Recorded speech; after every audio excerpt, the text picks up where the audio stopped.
Okay, so we're going to talk a little bit about stress. What is it? Why we have to manage it, and just some ways of managing it. So the nature of stress. Stress is experienced as a set of psychological and physiological symptoms. We often just think of them as psychological, but there are often physiological responses to stress as well. Although necessary for survival, prolonged periods of stress can be detrimental to health and lead to conditions like immunosuppression, infertility, and hypertension. And that's mostly for hormonal reasons. Mental reasons as well, but for example, cortisol sort of affects your immune system. It inhibits white blood cell production, so it actually does cause immunosuppression. So stress truly is detrimental to your physical health. So not everybody responds to the same stressor in the same way. Therefore, appraisal plays a huge role in how we experience stress individually. So for example, the MCAT may be a stressor to someone, and it most likely is. But it's your appraisal of the situation that can turn an extremely stressful hurdle into a moderately stressful challenge. So it depends on how you look at it. If you're looking at it as this mythical beast that you're never going to be able to accomplish, and you don't have confidence in yourself and you're letting yourself get stressed out over this test, it's not going to be fun. And it's just going to stress you out, and you're much more susceptible to overwhelming yourself. However, if you look at it as a challenge, something that you are good at solving, and you know that if you put in the hard work, you're going to get what you want. It could be a motivating factor, and it could be, moderate stress can motivate you to overcome this challenge and sometimes even do better than what you expected. So stressors are categorized into three groups based on their severity. So at the least severe end of the spectrum, we have daily hassles. So these are the least debilitating. These are just the things that'll kind of annoy you from day to day, stress you out. So these are issues like traffic, if you have to pay bills, if you lose your car keys, say, and you're late to work, just things like that that really just mess up your day and stress you out. So some can deal with these stressors very efficiently, and some people will get overwhelmed very quickly with them. And it really, I think it just depends on what sort of life you're living, and how, how adjusted you are to change. So significant life changes include moving, getting a new job, death of a loved one, changes in romantic relationship status, having children. So it's basically just, it's pretty self-explanatory. It's basically just any sort of life change, any sort of large change in your life. So regardless of if it's a good or a bad change, it's stressful because humans are creatures of habit. So when we disrupt our habits and we disrupt our schedules, it's a little bit stressful. We need time to adjust to it. And again, it's just your outlook and other factors that will affect just how stressed out you get by it. So several concurrent events can increase one's risk of disease and death. So we're getting a little bit more dangerous, it's getting a little bit more stressful. Young adulthood, for example, is considered an extremely stressful time just because of the frequency of how significantly and how quickly your life is changing. So you're probably going to cycle through romantic partners. You'll probably move around a little bit. You'll spend a lot of money in school. You'll probably move out, move in, make new friends.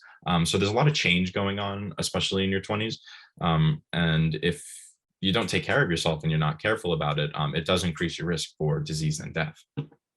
And then three, the worst type of stressor we have are catastrophes. These are large scale events like natural disasters, war, mostly just unpredictable natural events that pretty much upheave your life and change them around. So physical and mental health consequences can be evident for months to years after catastrophes. And another example is many people developed anxiety, depression, PTSD after the 9/11 terrorist attack in New York.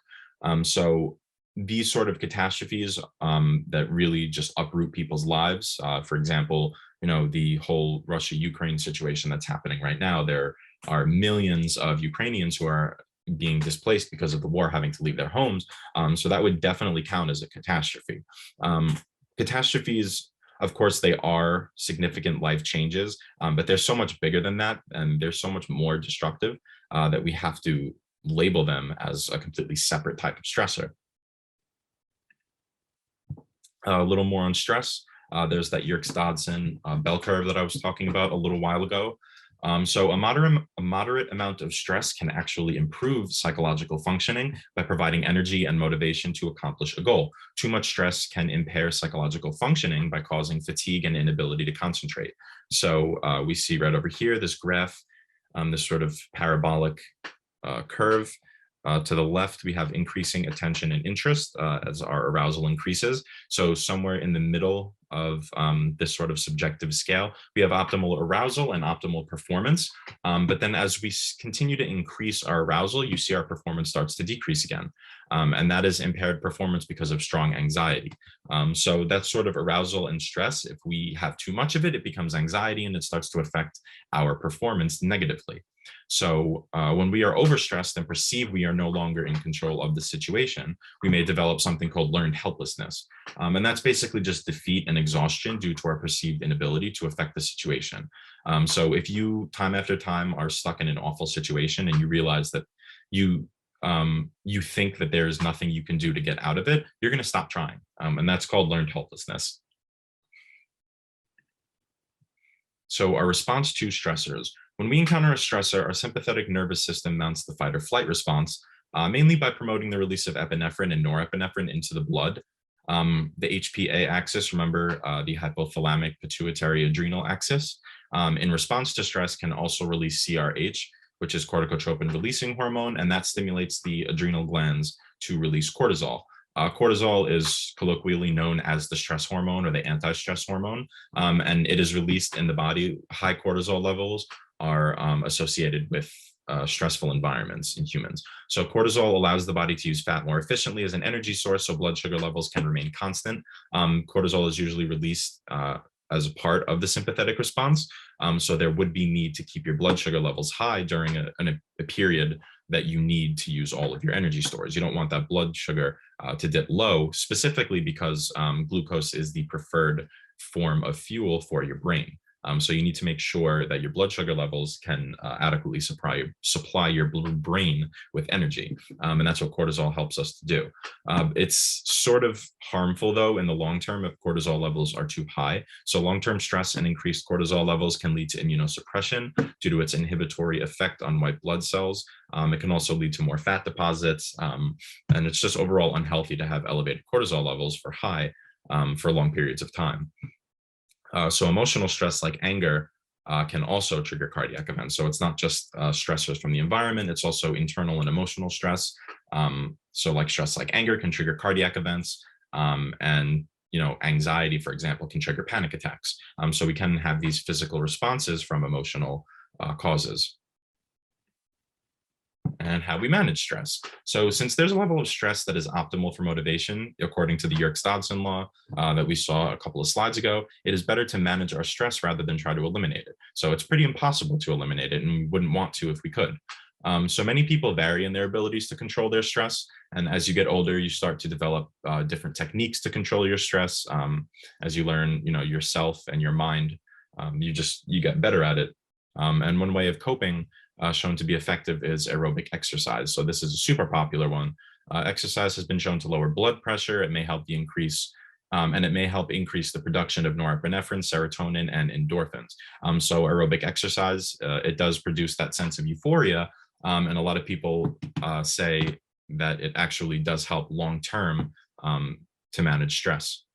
So another resource for managing stress is social support, and stronger social support has been associated with lower blood pressure, lower levels of stress hormone, and stronger immune functioning. So definitely be aware of that fact as well. Social support is actually a very good indicator specifically of cardiac health. I know people with fewer social networks actually, I believe, have a higher event rate when it comes to cardiac health. And I think it's disease in general as well. Social support is super, super important to humans, especially just because we're so affected by stress. And it is one of the main ways that we can manage and alleviate stress. Okay, so review time. Read this over, take about 1.5 minutes, 2 minutes, and then we will review.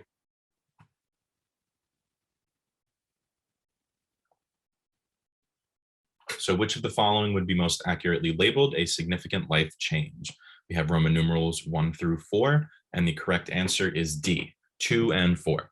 So Roman numeral 1 is finding a parking ticket on your car windshield. 2 is getting a new roommate. 3 is being displaced from an earthquake. And 4 is going back to school for a degree. So a significant life change.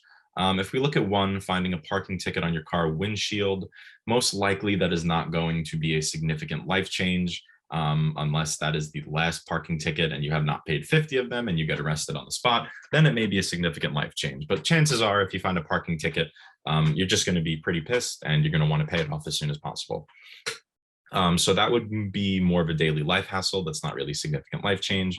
Getting a new roommate, however, I would consider a significant life change, because you're changing your schedule, you're changing your daily routine, and you're welcoming a new person into your life. So getting a new roommate is a life change. Being displaced from an earthquake is a life change, but it would definitely be more accurately described as a catastrophe, because that is sort of a life shattering event that is a natural disaster, and it was just not predictable.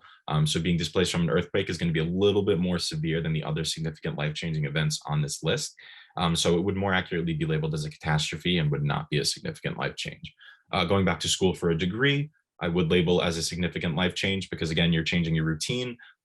You're going back to school to earn a new degree and possibly even start a new career path. So 4 would also be a significant life change, which means 2 and 4 are correct. So D would be the correct answer.